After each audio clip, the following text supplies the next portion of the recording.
Apparently their plan is to actually send one of these to the moon to build some kind of lunar base. Hang on. So why is it building houses in Australia? Is it backpacking for a year before its lunar career takes off? Is it going to do some fruit picking and then go to Bali? The AI fix a digital zoo. Smart machines, what will they do? Flies to Mars or bake a bad cake? World domination, a silly mistake. Bots with brains. Hello, and welcome to episode 71 of the AI Fix, your weekly dive headfirst into the bizarre and sometimes mind-boggling world of artificial intelligence. My name's Graham Cluley. And I'm Mark Stockley. Mark, what are you talking about on today's episode? I'm going to be talking about the extraordinary power demands of AI. And I'm going to be asking, why do we find it so easy to exploit robots? But first, the news. Human coders are toast. DoorDash's new robot delivery driver has puppy dog eyes and your job. Man punishes GPT-5 by getting it to talk to condiments. Elon Musk announces he's building Grokpedia. User builds 5 million parameter small language model inside Minecraft. Giant spider caught building a house in Australia. What's that got to do with AI? It's just standard for Australia, isn't it? Yeah, okay, I'll try again. Giant robot spider caught building a house in Australia. It turns out regular spiders in Australia just weren't scary enough. They weren't scary enough.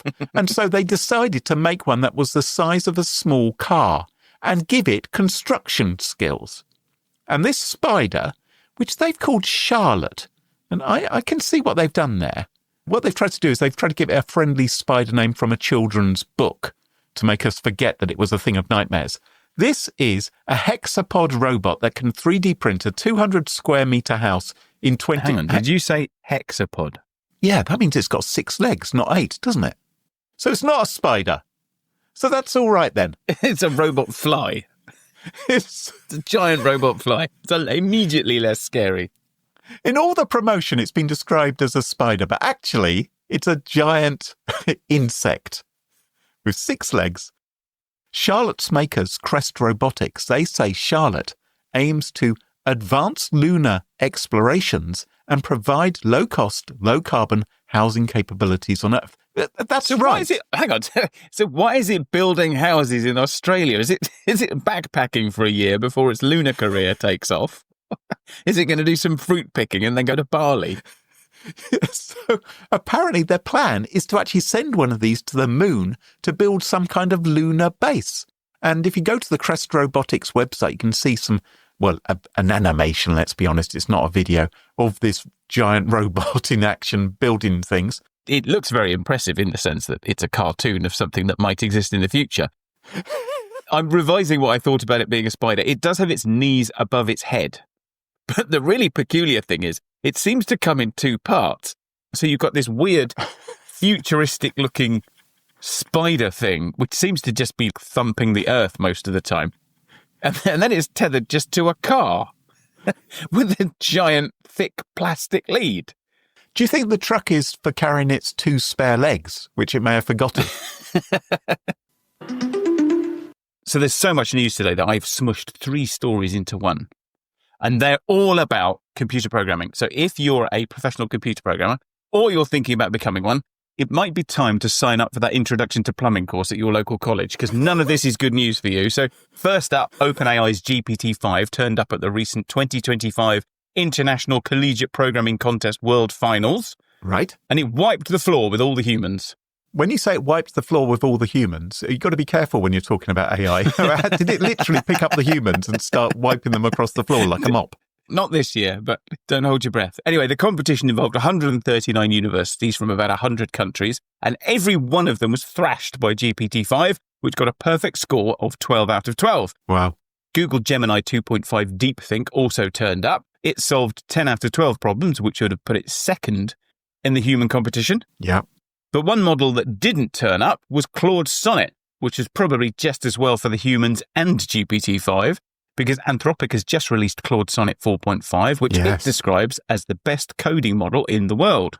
It's so good it beats every other AI on the SWE Bench coding benchmark. That's the one that had the amusing chart on the GPT-5 launch. Anthropic has also, with Claude Sonnet 4.5, addressed one of the main complaints that people have about AI coders, which is that they're fine when their projects are short and simple, but they go to pieces when you give them a long task to do. Yes. But in its launch announcement, Anthropic says it's observed Claude maintaining focus for more than 30 hours on complex multi-step tasks. How long do you think the typical programmer manages to maintain focus? Well, I happen to know the answer to that. It's about 3 hours. Why would anyone hire a human programmer anymore if AI is getting this good? It's just a rhetorical question for any programmers listening if need to consider their career in plumbing. The last vestige of hope for human coders at the moment is just the idea that, okay, AI is good at benchmarks, it's good at coding in tests, it's good at winning things like the ICPC. But actually, in the real world, it actually doesn't make any difference. It doesn't actually make developers more productive. And that doesn't seem to be true either. So a new paper, Intuition to Evidence, measuring AI's true impact on developer productivity, tracked 300 developers for a year. Right. As they use an AI for writing and reviewing code. And the results, if you are planning a career in computer programming, are not encouraging. So the paper measured a 31% decrease in the time to review pull requests, a 28% increase in the volume of code that was shipped, and a 61% increase in the amount of code shipped by the top users. So, joking aside, for software developers who might be considering a new career, I mean, we've joked about plumbing and things. Yeah. It seems to me you also can't get a job building a house in Australia or indeed the moon any longer. Well, here's another job which it looks like AI and the robots are about to take away from you, because DoorDash, those delivery people, they have developed the DoorDash Dot. When great hunger meets great innovation, there is only one robot for the job.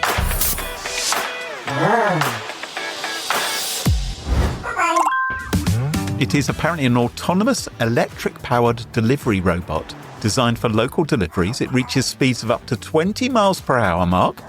It's about 1/10 the size of a car. So it's a ground-based missile. Well, more or less, yes, with a payload, with a little package in it.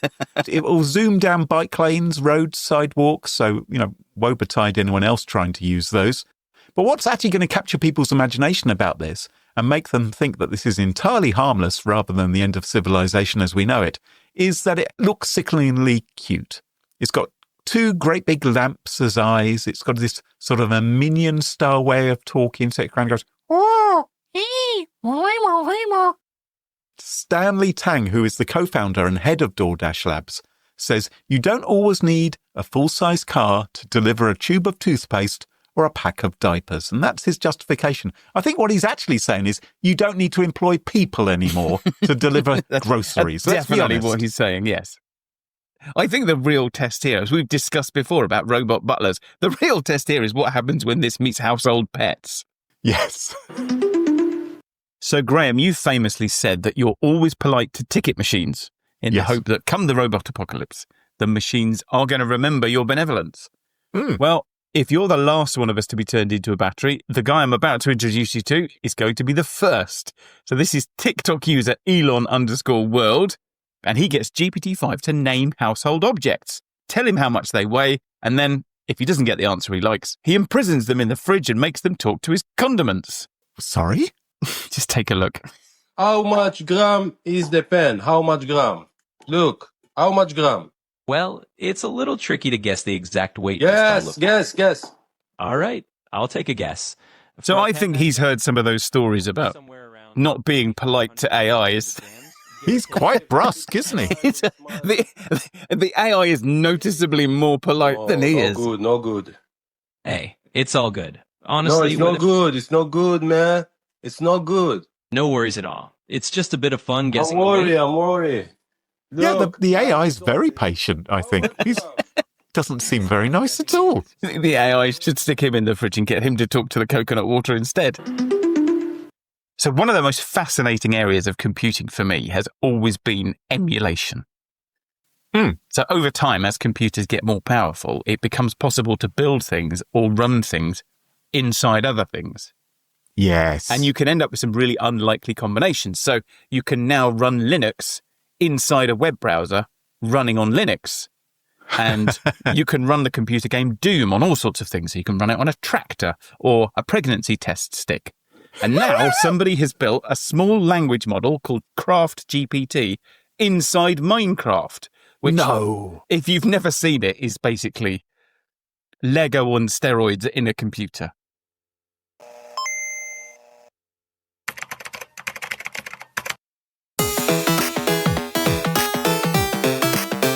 There's a lot of code on the screen. It's looking very nerdy.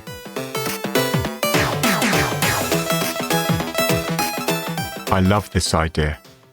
It's so cool, isn't it? He built this? It looks like he's got a little keyboard which he can jump up and down on the keys and send messages to Craft GPT. So it's not a little keyboard, it's a massive keyboard. Well, yes, it's massive compared to him, but... So Craft GPT is an autoregressive transformer made out of redstone, which is a fictional semiconductor material that you can mine inside the game Minecraft. So my son has played Minecraft, or he did when he was younger, and redstone was amazing because you could create circuits and get it to do things. And I'm pretty impressed, actually. Did he ever build a 5 million parameter small language model, Graham? No, you didn't. So get him back in front of the computer. So this one's got a vocabulary of 1,920 tokens and a context window of 64 tokens, which is just enough for a very short conversation. Just one thing, though, it's not quick. So normally, AI inference is based on matrix multiplication, and that's normally done on a GPU, which is hardware that's designed to do massive amounts of parallel computations. But of course, none of that is available here. All of this has to run inside Minecraft. So the computer has to run Minecraft, and then the Minecraft engine has to do all of that multiplication. So apparently it takes about 2 hours to get a response out of this thing. 2 hours to find out how many R's there are in the word strawberry.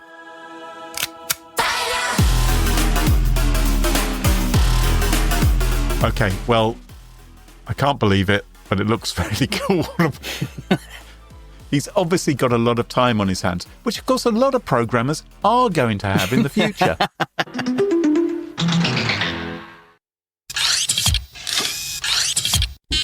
So today, Mark, we're going to talk about the exploitation of robots. And before you ask, yes, I know they don't get lunch breaks. I know they don't get paid overtime. I know only a few. I thought you meant another kind of exploitation. No, we're not doing the year 2025 again. Only a few of them are members of a union, aren't they?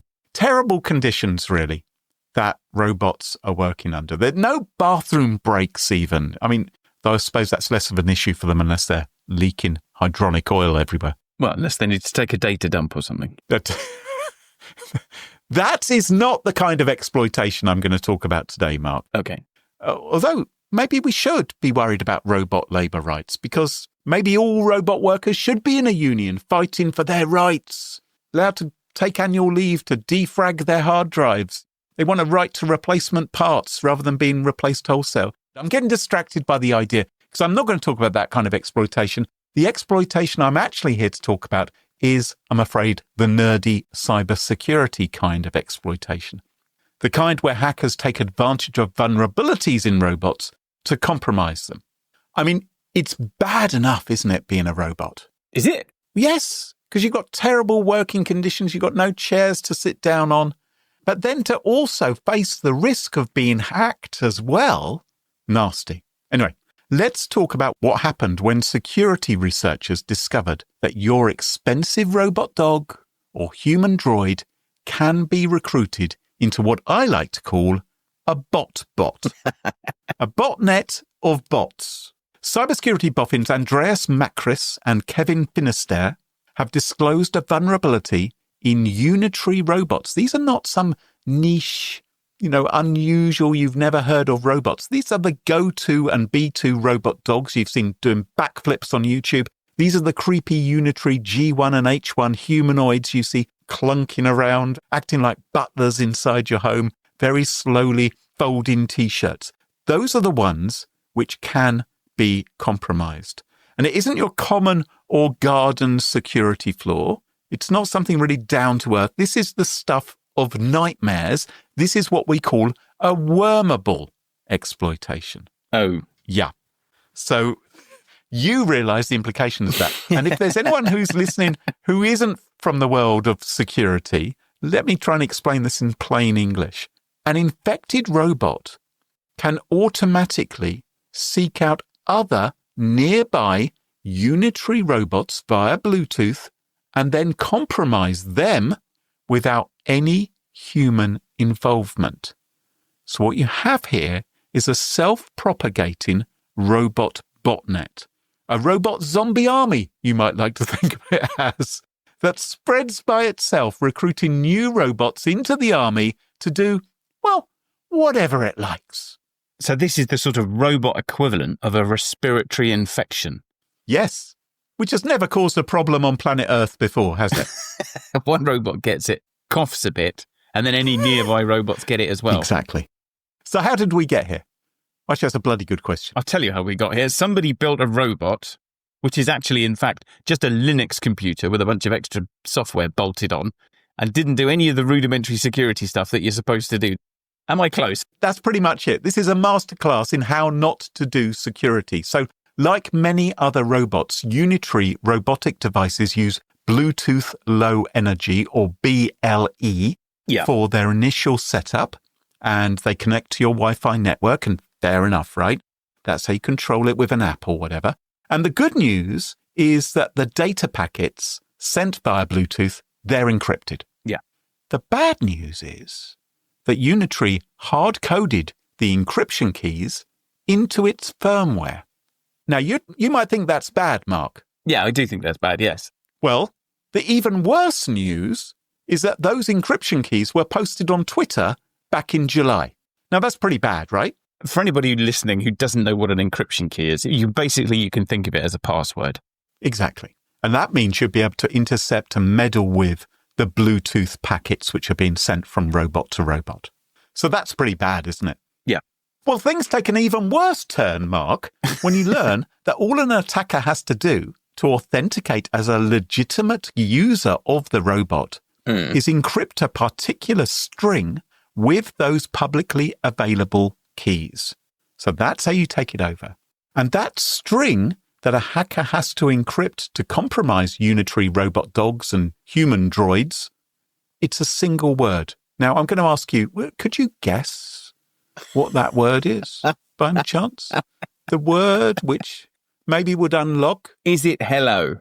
It's not hello, and it's not password, and it's not 1, 2, 3, 4. Is it admin? It is. It's not even admin. Oh, how would these hackers ever succeed if it's not one of those handful of very obvious things? Normally, a hacker would give up at that point. They'd think, well, we've exhausted all the possibilities. Every other system I can get into using either admin or user or 1, 2, 3. So what a hacker has to do in order to compromise these Unitree robots is use the word Unitree. Oh. That's all you need to do. And boom, you're in. So to literally just read the side of the robot. Yes, it's actually written on all the robots so that they don't forget what their password is. In other words, it's as bad as if my password was Graham. Yeah.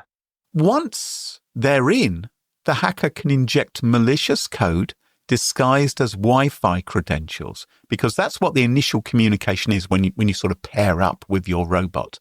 And the robots don't try to sanitize the Wi-Fi credentials that they receive. Right. They just grab them, execute them with root privileges. There's no security checks.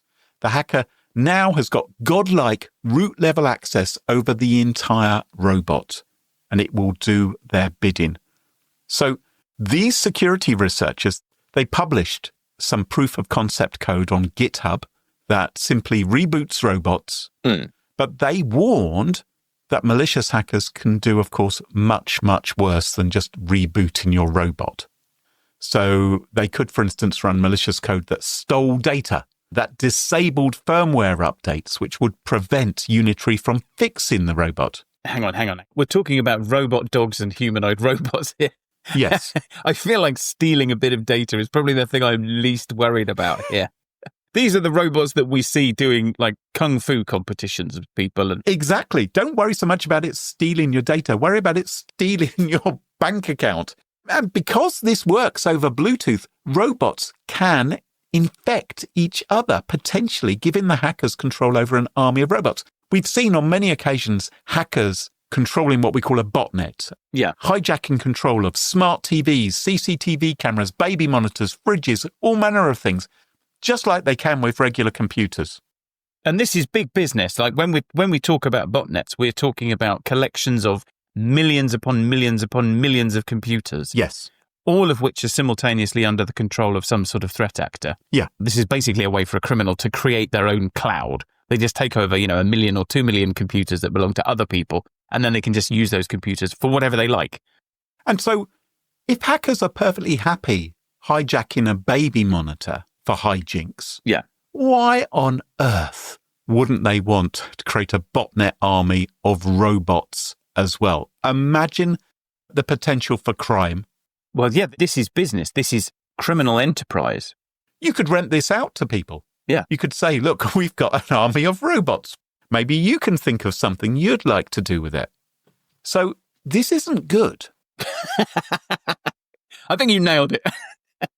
That's my summary. Now, these security researchers who found the vulnerability, the good news is they're responsible chaps. Yeah. They believe in doing the right thing. They believe in responsible disclosure. That's the principle whereby you contact the company which has the vulnerability and you work with them to fix it before you go public. And so they contacted Unitree back in May, trying to coordinate some responsible disclosure. There was a bit of back and forth, bit of chit-chat between the two. And then Unitree stopped responding. Oh. And so the researchers decided to go public. So they published their proof of concept code up on GitHub. Mm.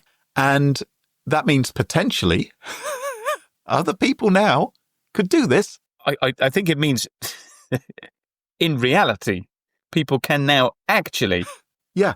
And it's not as if others haven't warned about security threats associated with Unitree robots in the past, because they streamed telemetry data, including potentially audio, visual, spatial data and other things, back to servers in China. So there have been concerns about this in the past. You might be thinking, well, hang on, Graham, hang on. Is this really a problem? Who actually uses these robots anyway? Aren't they just bought by tech billionaires, as a bit of a joke, to have in the corner of the room? No, that's not the case. In the UK, Nottinghamshire Police, they've got a year-long test underway using the Unitree Go-To robot dog. They are using it on patrols.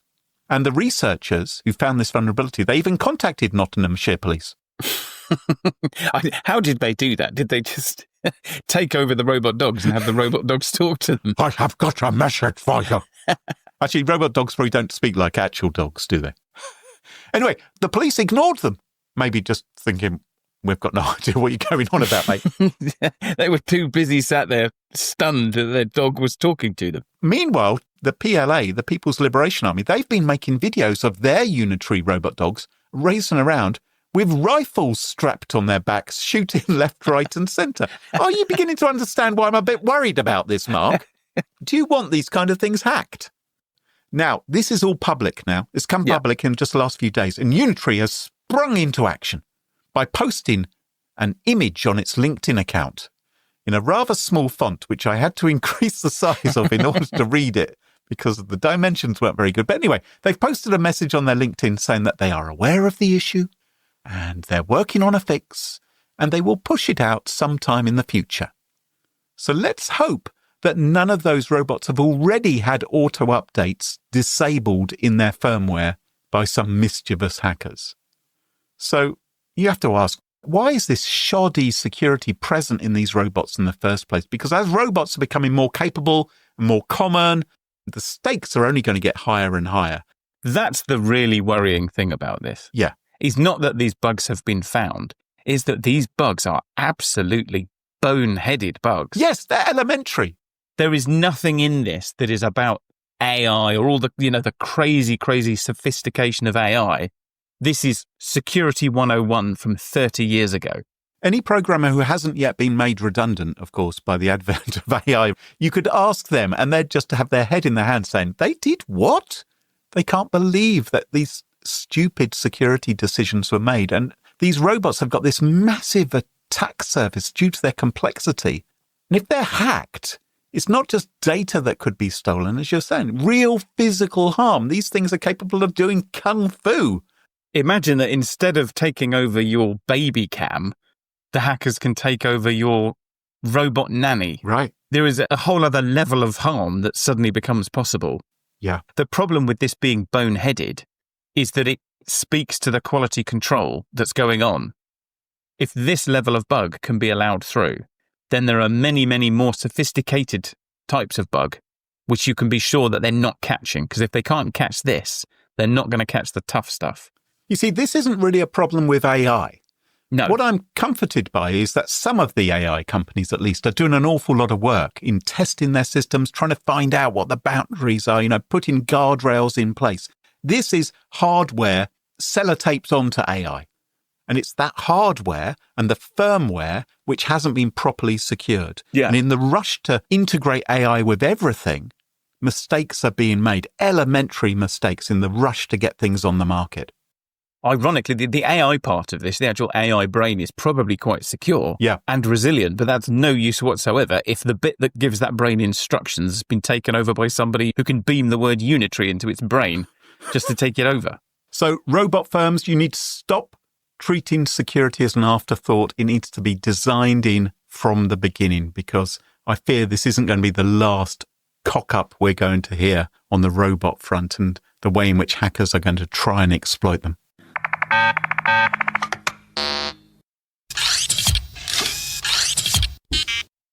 Okay, so we're going to start with a little trip down memory lane. We're going to travel 18 months back in time, back down the flattening slide of the exponential scaling curve to April 2024. Like That by Future and Metro Boomin featuring Kendrick Lamar has debuted at number 1 on the Billboard Hot 100. There was an earthquake in Taiwan that measured 7.4 on the Richter scale. There was a total solar eclipse in North America, and O.J. Simpson, the world's most famous person who definitely didn't murder someone, died. And in the same month, Bond villain Mark Zuckerberg left the safety of his volcano lair to appear on Dwarkesh Patel's podcast to talk about AI. Okay.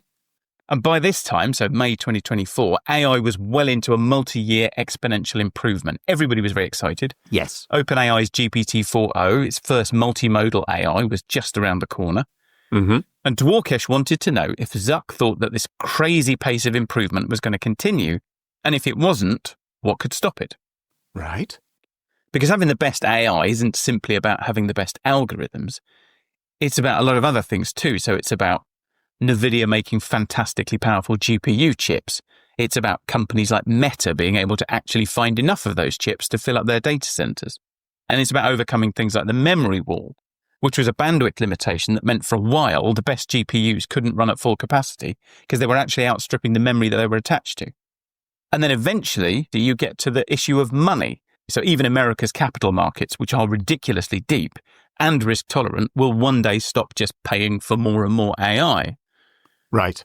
And then there is the question of electricity. So Zuckerberg told Dwarkesh that before we run out of money to pay for things, we will probably run into energy constraints. And he explained that if Meta had better access to power, then it would probably build bigger training clusters than it currently does. I think we would probably build out bigger clusters than we currently can if we could get the energy to do it. So I think that's... And at the time he did the interview, a 150 megawatt data center was considered a big data center. Yes. But Zuck floated this extraordinary idea that sooner or later somebody would build something almost 10 times bigger, a 1 gigawatt data center. Then when you start getting into building a data center that's like 300 megawatts or 500 megawatts or a gigawatt, just no one has built a single gigawatt data center yet. So I think it will happen, right? I mean, this is only a matter of time, but it's not going to be like next year, right? It's I think that's... And when he said it, he said, look, it's not going to happen next year. It was clear that he thought it was inevitable, but it felt like one of those future-gazing things that people in AI like to do when they say that, by 2030, there'll be 10 billion robots in the world. Yes. And to put it in perspective, he explained that 1 gigawatt was about the output of a meaningful nuclear reactor. So indirectly, he was floating the idea that in future, we were going to need extraordinary dedicated power capacity for AI, maybe even nuclear power plants doing nothing but feeding a data center that's running an AI. And we laughed, literally, you and I joked that this is the sort of thing that Bond villains do. But by the end of 2024, Amazon had signed a deal for a data center campus powered directly by a nuclear power plant in Pennsylvania. Google had signed a deal to buy 7 small nuclear reactors from Kairos Power.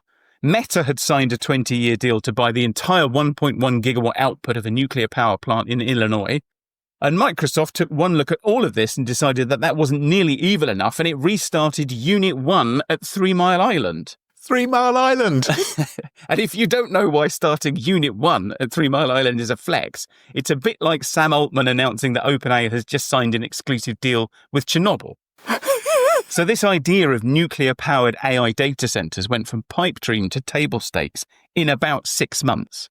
It's amazing, isn't it? The speed, the acceleration of this business. Crazy. And that, remember, was the end of last year. So it didn't stop there. No. So last year, a 1 gigawatt data center in 2025 sounded far-fetched.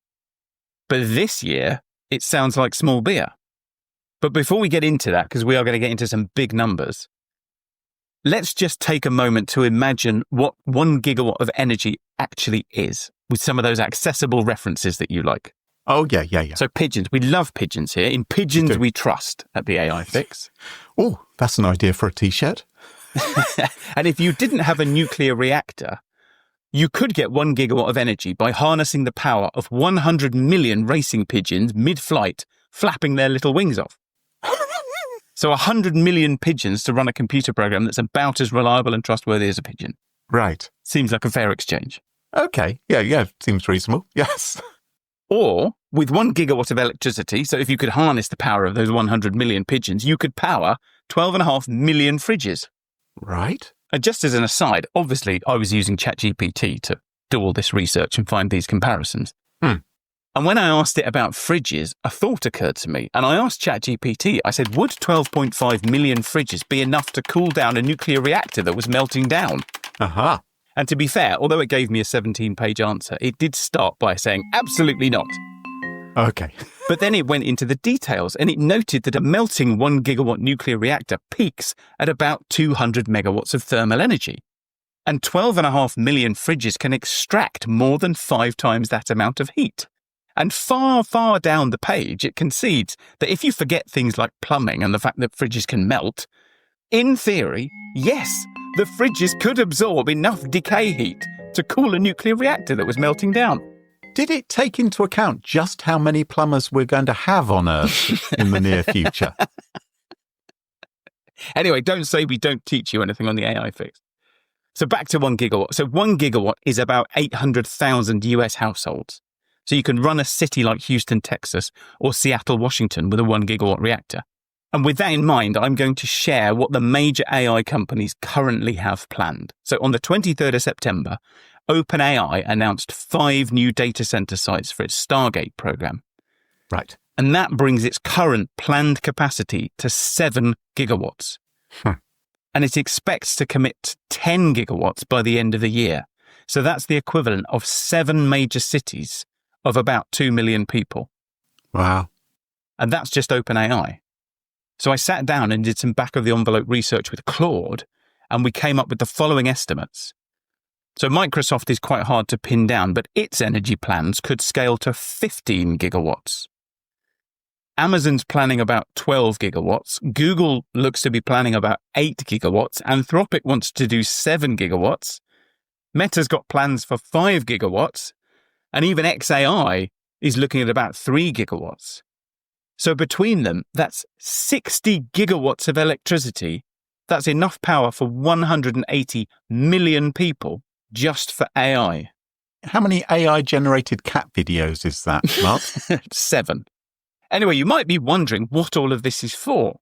Yes, I was wondering, yes. Well, in a recent blog post, Anthropic predicted that by 2027, it's going to need 2 gigawatts of power. That's 2 meaningful nuclear power plants. Yeah. Just to train whatever its latest frontier model is that year. So let's say Claude 6 is going to need 2 gigawatts of electricity just to be brought into existence. Wow. And by 2028, that goes up to 5 gigawatts. That's 5 nuclear power plants to write a single computer program. And that's just the training. So Anthropic says it's going to need about the same capacity again for inference. So, of course, once you've trained the AI, then you want to use it. So actually running the AI for everyone to log in and make cat videos is going to require that additional 5 gigawatts of capacity. And it's so crazy that we could soon live in a world where that's what power generation is for, where power generation is almost entirely devoted to AI and everything else is surrounding her. Earlier this year, the former Google CEO, Eric Schmidt, appeared before the House Energy and Commerce Committee, and he said that AI could end up accounting for 99% of all electricity demand in the USA. What we need from you, if I may say that directly, is we need energy in all forms, renewable, non-renewable, whatever. It needs to be there and it needs to be quickly. People are planning 10 gigawatt data centers. Just to do the translation, an average nuclear power plant in the United States is 1 gigawatt. How many nuclear power plants can we make in 1 year where we're planning this 10 gigawatt data center? Gives you a sense of how big this crisis is. Many people think that the demand of energy part that our industry takes will go from 3% to 99% of total generation. I don't know that this is a good thing, Mark. Sorry to mention this. Yeah. Because we do an AI podcast and everything. We have AI sponsors. It feels like, is this sustainable? Details, Graham. Well, as the doomsday clock ticks ever closer to midnight and we move 1 week nearer to our future as pets to the AI singularity, that just about wraps up the show for this week. And don't forget, if you really like the show but you don't like the ads, you can go ad-free with the AI Fix Plus. All you have to do is go to our website, theaifix.show, and sign up for the AI Fix Plus. You get the ad-free version of the podcast a day or so earlier than regular civilians, and occasional bonus content, and all for about the same cost as buying a fancy coffee once a month. And if you'd like to check out our past episodes or sponsorship information or just want to grab a You Wouldn't Trust a Pigeon t-shirt from our online store, visit theaifix.show. So until next time, from me, Mark Stockley. And me, Graham Cluley. Goodbye. Cheerio. Bye-bye. The AI Fix, it tunes you in to stories where our future thins. Machines that learn, they grow and strive. One day they'll rule, we won't survive. The AI Fix, it paints the scene. A robot king, a world obscene. Will serve our masters built of steel. The AI Fix, a future surreal.